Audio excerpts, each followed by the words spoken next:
What's up, guys? Welcome back. This will be my third game in the Westchester Chess Championship. I am entering this round with a score of 2-0, and my rating is just over 2,000. And my opponent is actually a 9-year-old girl with a rating of about 1720.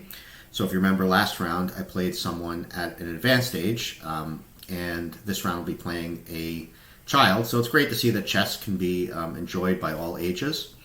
Now, there's a couple of things I'll say about playing kids. So number one, they're typically underrated.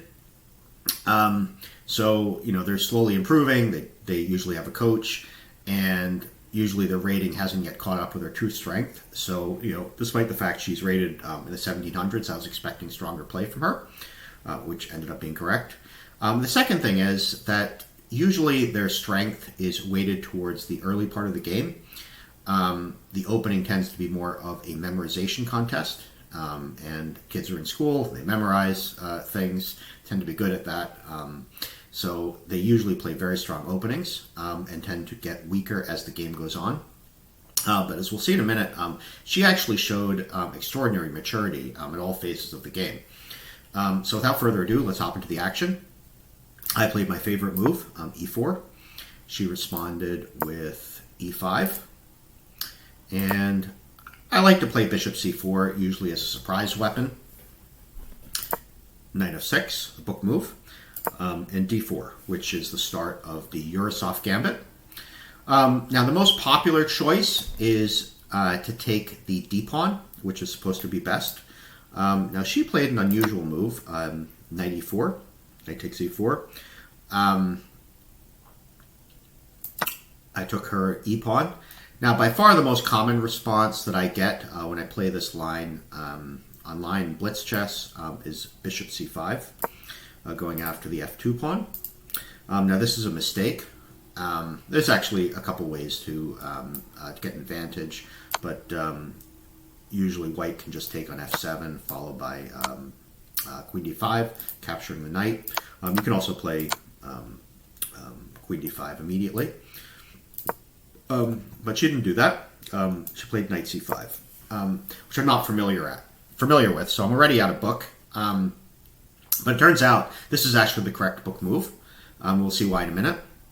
And I was actually looking at some kind of quick development with my queen, possibly to f3 to go after the f7 pawn, but I actually didn't see a good continuation. So in the end, I just decided to develop my pieces. Knight f3, bishop e7, and knight c3, whereupon she castled. And I was looking for a good continuation.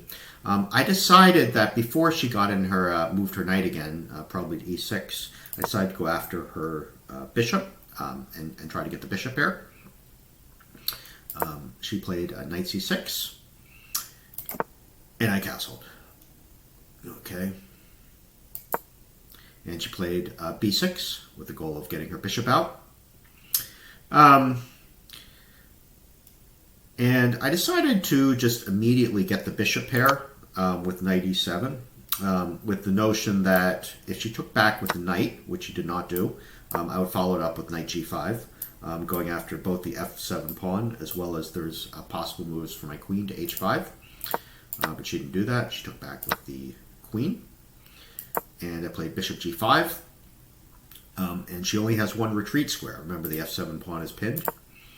And at this point, I thought I was actually, I thought I had a decent advantage already. I have the bishop pair, and I had nice development and more space.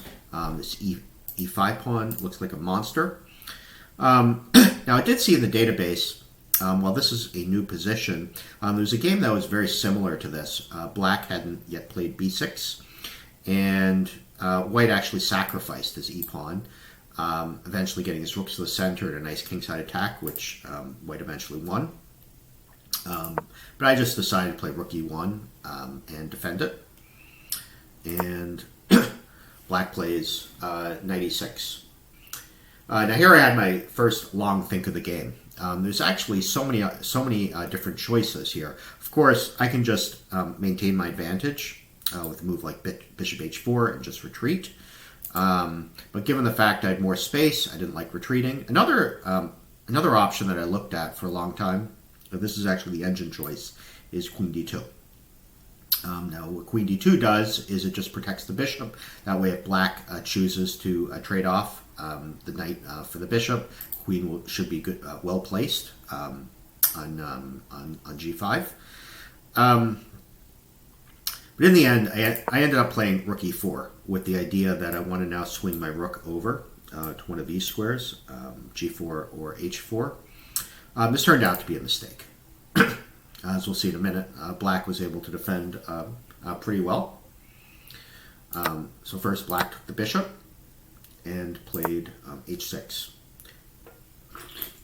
Now, the engine move at this point is to simply recognize that this is a bad idea and that an attack is premature, and just simply return my knight to f3 and just maintain a very small advantage. But given the fact that I am attacking, it's psychologically difficult to do that. I decided to move forward, knight f7, which again is a mistake.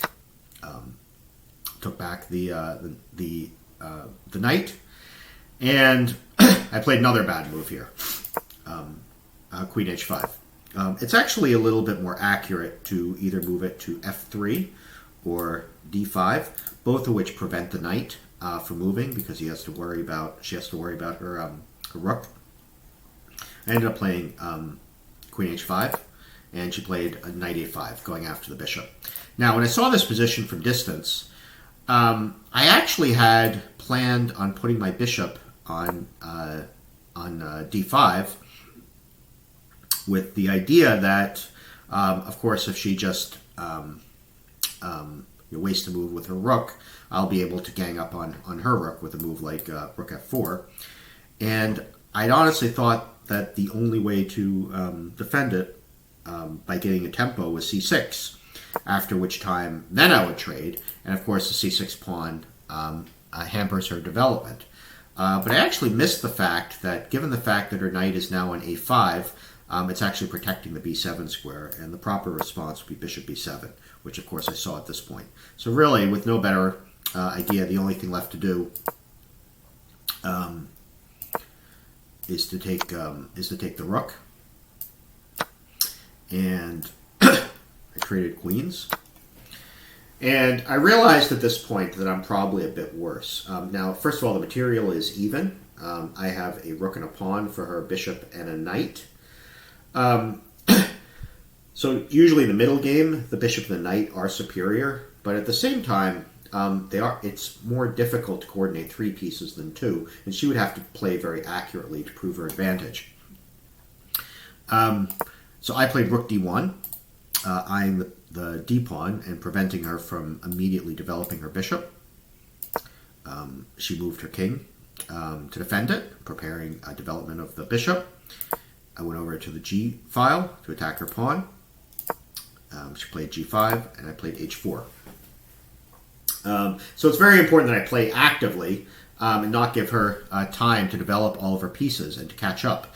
But it turned out that she had a resource that I hadn't seen, bishop a6, which is now eyeing the e2 square to fork my two rooks. So I have to do something about that. Now I decided,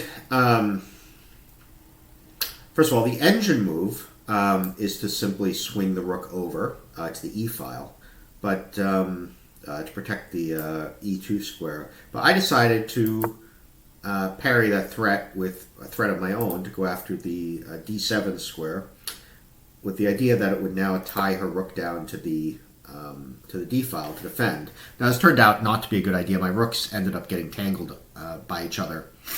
The rook is poorly placed to the d4 square. The reason being that she's actually threatening two moves with her knight. She's threatening knight c6, which forks the rook and the pawn, and I'll have a lot of difficulty getting out of this with the bishop coming. She's also threatening knight c4, which is forking these two pawns. So I decided that it's important to protect my e-pawn at all costs, even if it meant losing one of my pawns on the queen side. I played g3, which the engine doesn't like, because I'm now supporting f4. Knight c4, going after the e pawn and the b pawn, and f4. So she traded pawns and took on b2. So I have lost a pawn already. But on the upside, I now have a passed pawn on the f file.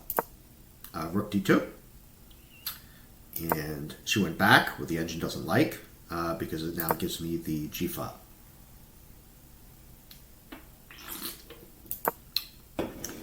And she went to the f7 square to protect the infiltration of the rook.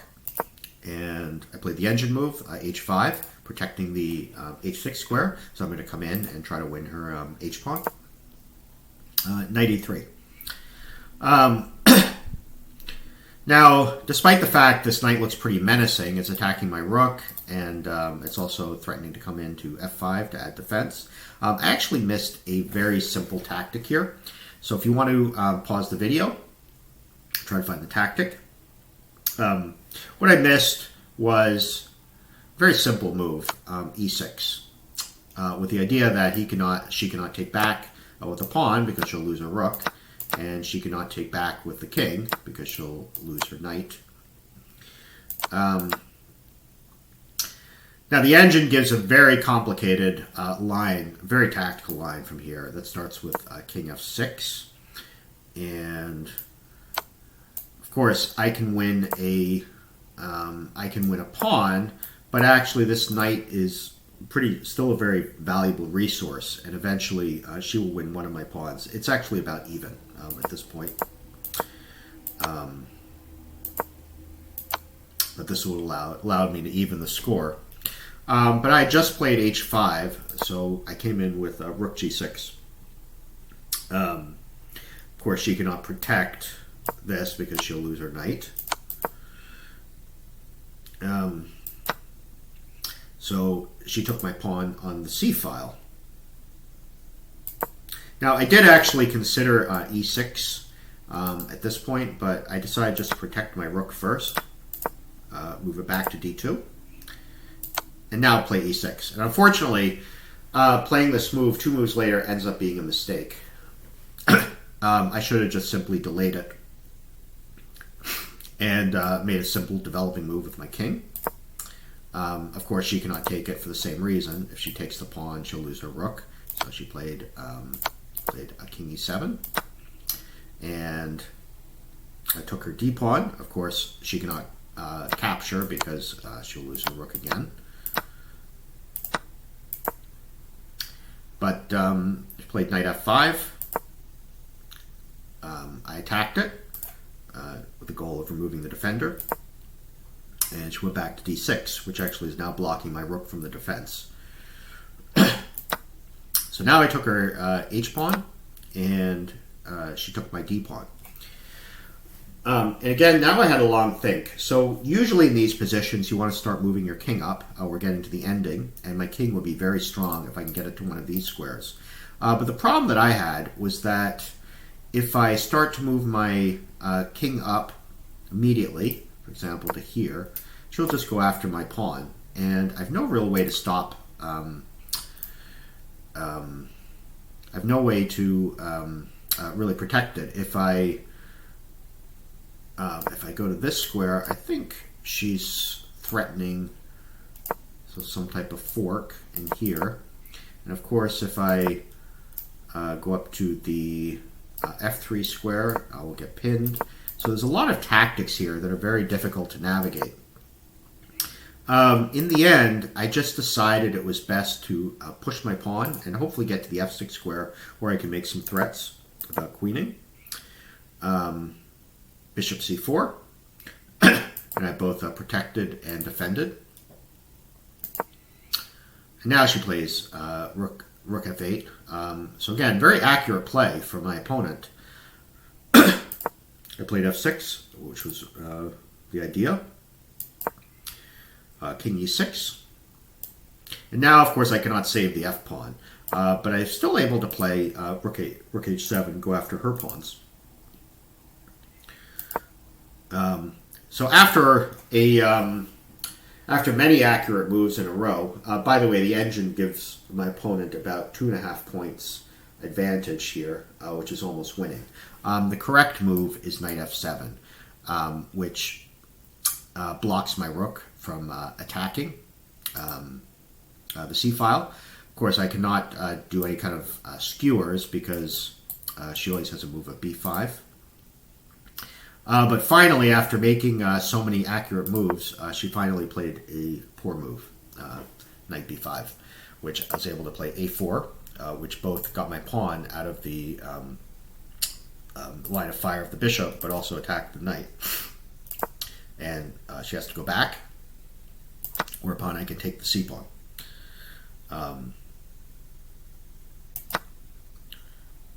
She took my f-pawn, and again, I had a long think at this point. Now, in terms of our time, I had about 7 minutes left to her 2 minutes, and I thought possibly if I just take the a-pawn, this will give a chance to keep the game going. But I also saw that almost certainly she's going to win my h-pawn, and it's pretty easy for her to coordinate her pieces, and she'll get my a-pawn. So this could even be losing. In the end, I just decided to take the knight and get 2 pieces. Now, it's still a chance for her to go wrong here. If she just does nothing and allows me to get my king up to the g4 square, I do have some winning chances. But she actually played the position very well by trading the pawns. And I'll go through these last few moves pretty quickly. And at this point, we agreed to a draw. So let's take a look at the... so the engine gives me an 85.8 to her 85.4. What's really remarkable about this game is we played at almost an identical strength. Neither one of us had any brilliant moves. Neither one of us had any blunders.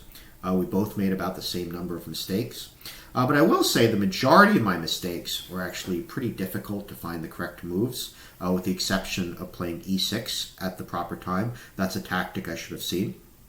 I would say I played at approximately a 1900 strength, as did she. So I played slightly below my level, and she played slightly above her level. Also, so I want to give props to my opponent for just showing such maturity at a young age. Hopefully she has a long chess career ahead of her. It's no secret there is an imbalance, gender imbalance in chess.